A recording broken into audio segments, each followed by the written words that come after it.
So our temperature, we take our 95 degrees Celsius and add it to 273 Kelvin. So that's 368 Kelvin. So I set up this equation now. We can just put that in our calculator to solve it. So use our brackets, 102 multiplied by 0.0785. Close brackets over new brackets, 8.31 multiplied by 368. Okay, so we get our value for moles, 0.00262.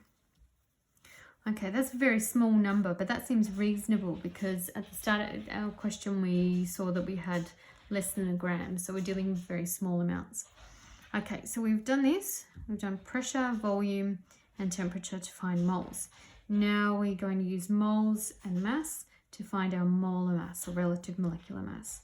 So big M is going to be 0.230 over 0.00262. 0.23, and we get 87.8 grams per mole as our relative molecular mass there. Okay, so that solves part B. Now, the only part I hadn't set up yet, part C of the question, sorry to just squeeze it there at the end. Part C said, determine the molecular formula of A using your answers from parts A and B. So we've got empirical formula already. If I just bring that back into view for a minute, that was our empirical formula here. And now we also have a value for our molar mass here, or molecular mass. So if we found our empirical formula here, empirical formula mass.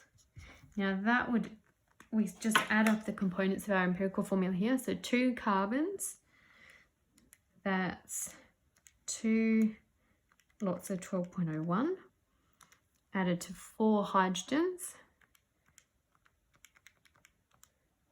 added to 1 oxygen. So we get 44.06 grams per mole. Now that's for our empirical formula, but we know from the second part of our question, part B, that our molecular mass here is 87.8 grams per mole. So all we need to do is compare those values and see if that's a multiple of the empirical formula mass. And it is. It's roughly double.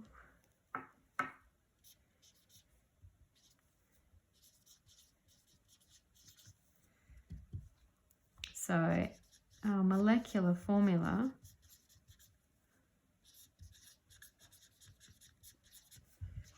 if that's double, that means we just have to double all the components of our empirical formula. So we now have C4H8O2 and we're done.